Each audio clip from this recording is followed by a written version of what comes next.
We are on chapter 3, and we did not read Swamiji's commentary on this very important verse number 5 of Bhruguvalli section 10. Somebody could tell the page number.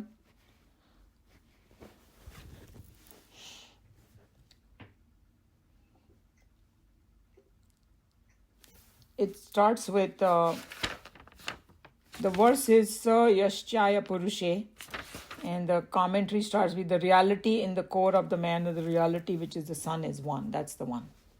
If you have page number, you can tell. While you guys are looking at the page number, I'll do the opening prayer. Om Sahana Vavatu Sahanau Bhunaktu Sahaviryam Karva Vahai Tejasvinavadhitamastu Ma Vidvishavahaihi. Om Shanti Shanti Shanti Hari Om Shri Gurubhyo Namaha. Hari Om.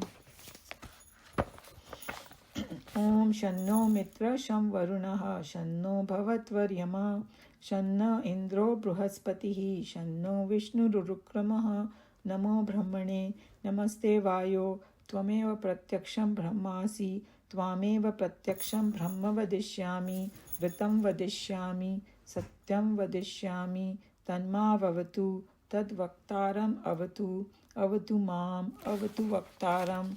Om Shanti Shanti Shanti. Anybody has a page number? It's 325, woman. Okay. Any volunteers to read?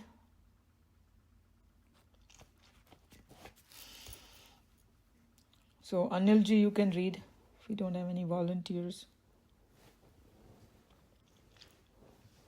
The reality in the core of a man and the reality which is in the sun are one. He who knows this, on leaving this world, first attains this Atma made of food, next attains this Atma made of prana, next this Atma made of mind, next this Atma made of buddhi, and lastly this Atma made of bliss.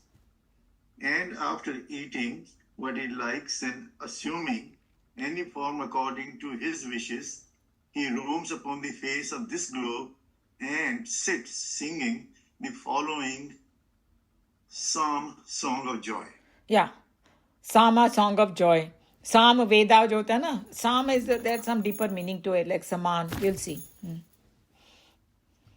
The earlier part of this mantra has already been quoted in Brahmanand Vali section 6. So there is a mistake here.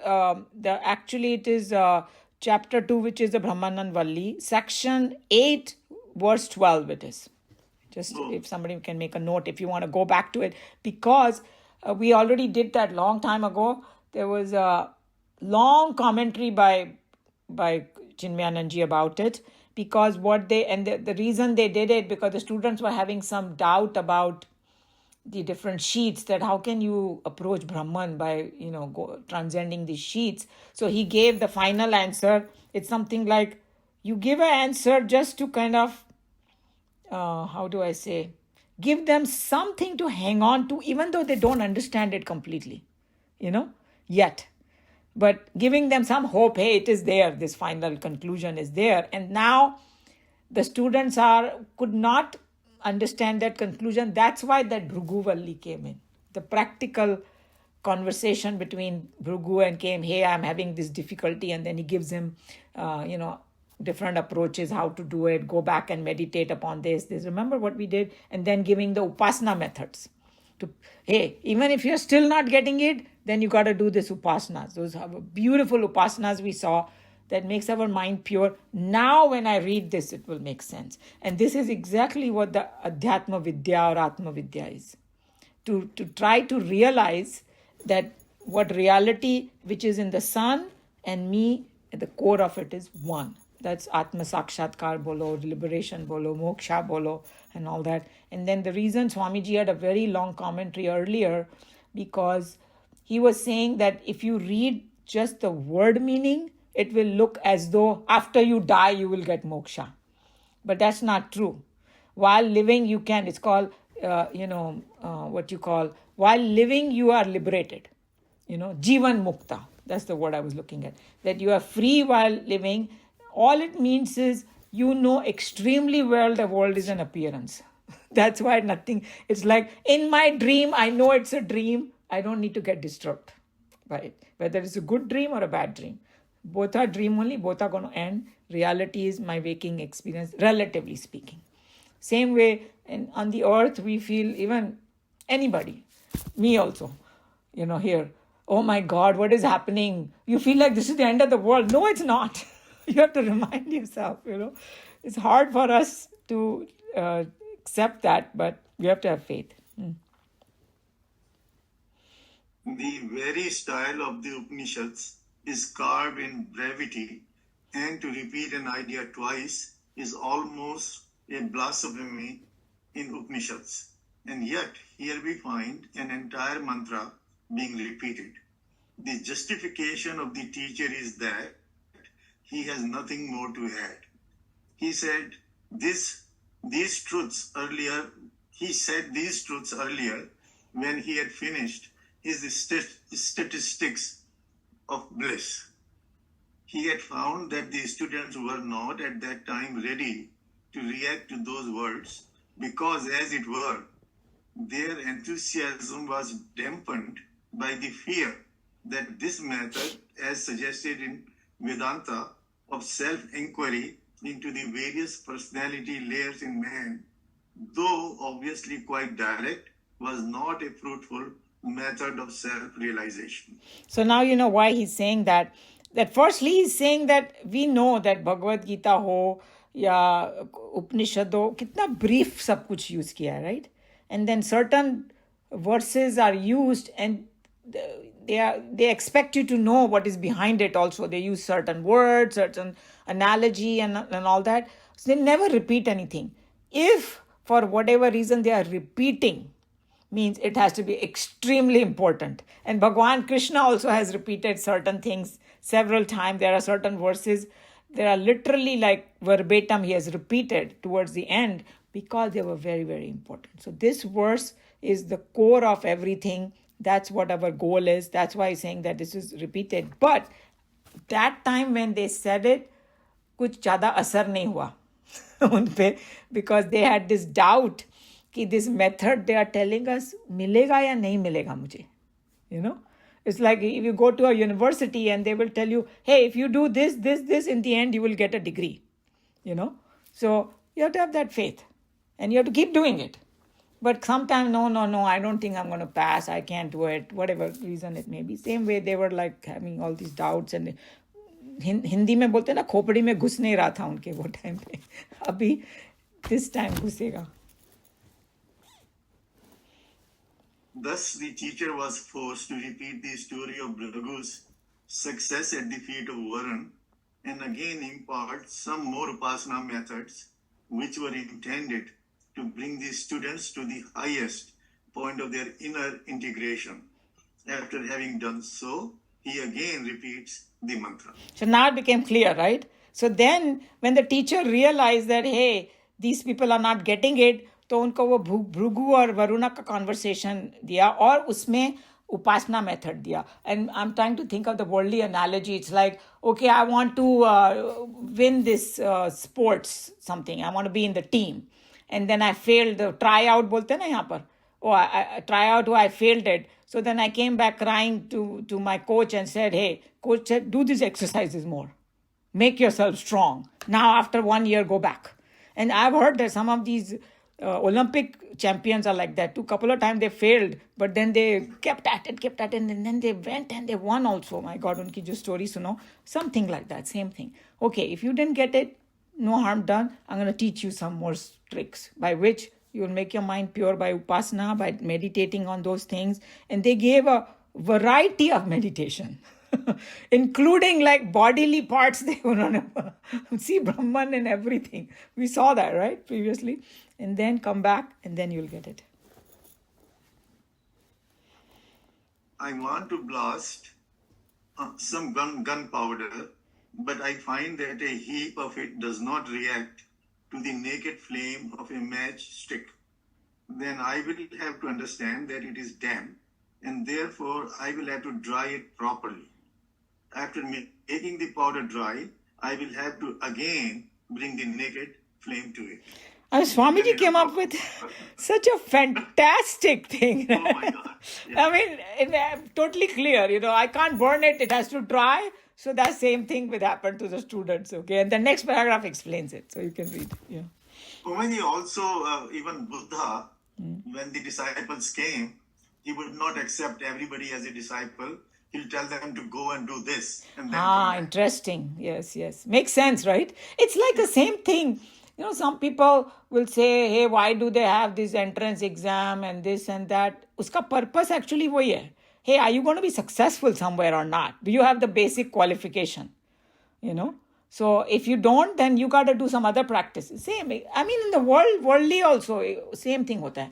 Job interview ke liye jao, oh, mere ko job nahi mila. Hey, maybe that person thought that you are not qualified for it. Maybe it was a better thing for you. We never look at it that way, right? We get very egotistic. Oh, mere ko nahi mila. Hey, maybe you are conducive to something else. Whichever way you want to look at it. So, first you have to make yourself, बोलते हैं हिंदी में बोलते हैं लायक बनाओ अपने आप को.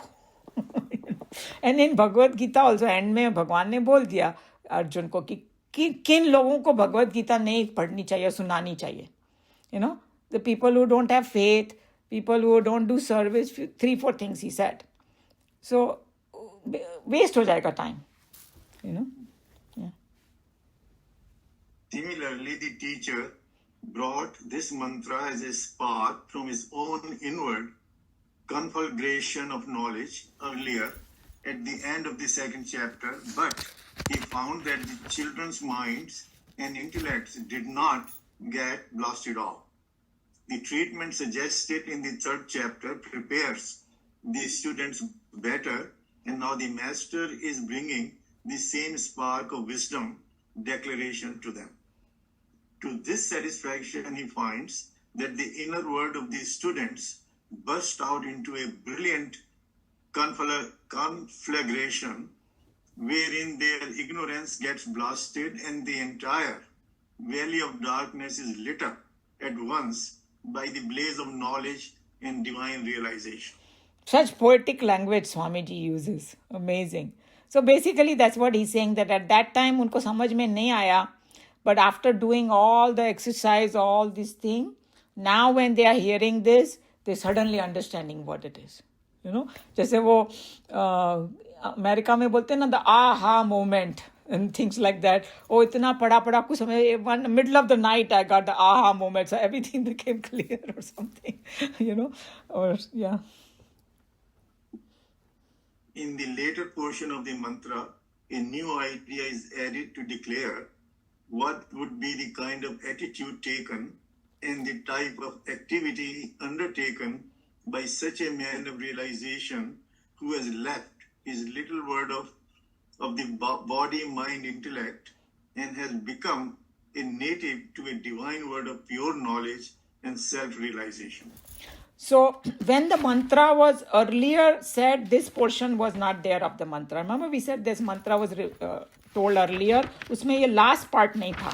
Last part अभी डाला है इस ये वाले mantra में कि after the person has a self-realization, or we saw in Bhagavad Gita, it's called Adhyatma Vidya, Atma Vidya, when it fructified, अब वो क्या करेगा? कैसे behave करेगा? And just to give you a reminder, that in Bhagavad Gita in chapter 2, it's called Man of Steady Wisdom. Okay, there are 18 verses, last part of chapter 2. If somebody wants to go and read, how does that man, behave in the world? What is his mental attitude? How does he look at the world? And everything is given. But here, a little glimpse is given. After this rediscovery of the divine in the mortal, the awakened man thereafter comes to live in perfect freedom and godly joys. As the mantra says, assuming forms according to his wishes, he roams about on the face of the globe as a mighty pinnacle of joy and peace, tranquility and poise, daring and goodness, divinity and perfection. Whether he finds himself among the lowest of the low or the palace of a king, he be in health or in disease, in joy or in sorrow, he is at home in all situations and in all conditions.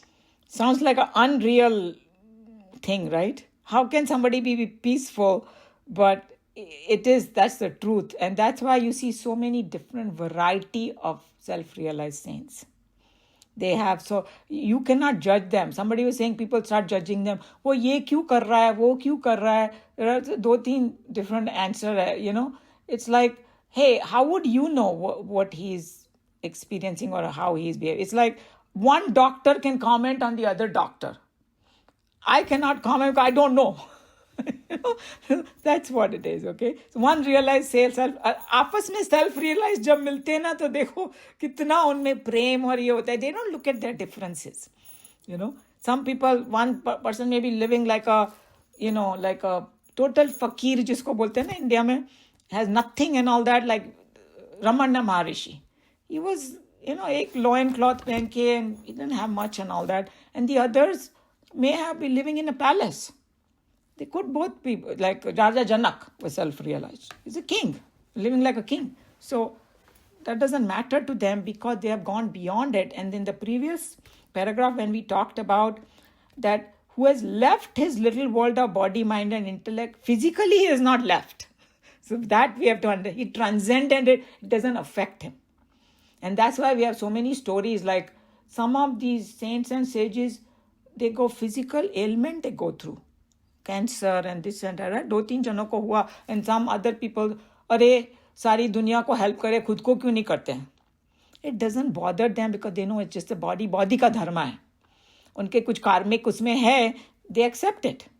And so that's what it is, that we don't understand how they approach it, but whether they are in health or disease, whether they are this and that, they are still very, very calm, peaceful and all that, and hope one day we can get a little bit of that. That is not the whole thing. So, Umaji, is this the stage of bliss? Yes, it is. It is. I think that sometimes Sarvapriyananji explains it. So he's saying that he's saying he says a lot of stories and you kind of connect to it. So I was listening one lecture and he said, एक बहुत वृद्ध saint था उनके order में, huh? And he was like on the deathbed and all that. So he was young, Sarvapriyananji, sitting next to him, and how do you feel? How you go and ask as a courtesy. So he said everything, like my body hurts, my back hurts, my head hurts, I have this problem, that problem, and we bolte, but I am in bliss. We can't understand that. That bodily they might have some affliction, but they don't let it get to them. They are actually in some kind of bliss that it's hard for us to understand. That's all I could say, They are definitely in bliss. And we saw in this itself, this Upanishad, that they talked about that bliss, right? उसका proportion बढ़ता गया ब्रह्मलोक तक पहुंच के इतना सारा bliss, because हम लोग को लगता है मेरे को $1 million 100 million मिल जाएगा तो बस मेरे को सब कुछ मिल जाएगा. It's not like that. तो इससे वो खुशी, nothing compared to, उससे भी 100 गुना खुशी, उससे भी 100 गुना.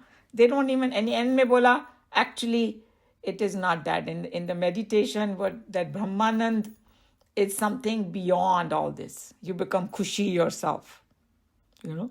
It's so many ways to approach this, to understand. But in the end, the people who actually get it, they are the only ones who know it. Yeah. हम लोग तो खाली guess करके खुश हो सकते हैं बस. Yeah. Whether in the kingly robes of might and power, or in the rags of the poor man, starving and suffering, he is the king of the situation, a lord of circumstances, a master of himself, and a ruler of everybody. Unattached to any place or person, he roams about on the face of the globe, expecting nothing, demanding nothing, wanting nothing, desiring nothing, singing the song of his own joy. Reveling in his own inward experiences of transcendental bliss and consummate fulfillment, he sits at one place or roams about at his fancy dictates. The song of his joy is expressed here in the Samaverse quoted below. So Swami Ji ने बहुत अच्छे से explain किया. You know, there are several things that come out of it that he could be anything that he wants. And how do we understand from the worldly perspective? It's like, hey, I write a script and then I act in it. And in my script, I write that I'm going to be a beggar. Okay. And then I go and sit like a beggar, and by acting the best beggar, I get the award. बोलते ना कि वो Emmy award I got. Something. So it's like they are not saying that this person becomes self-realized, so उसको सब कुछ मिल गया, means worldly perspective से वो कोई महल में बैठ के 20 गाड़ियाँ होंगी उसके पास और 100 नौकर होंगे and everything. Nothing like that, because उसको कोई फर्क ही नहीं पड़ता है. He is playing a role, and sometimes, you know, it's not mentioned over here, but Bhagavad Gita it is mentioned that person who gets self-realized, why does he act in the world? He acted for Lok Sangraha word use kiya, Krishna Bhagwan ne. Lok Sangraha means welfare of the world. लोगों को integrate करने के लिए. So he works not to gain something because he already got the highest, but he's trying to help people to gain that. So he might take a different roles for it.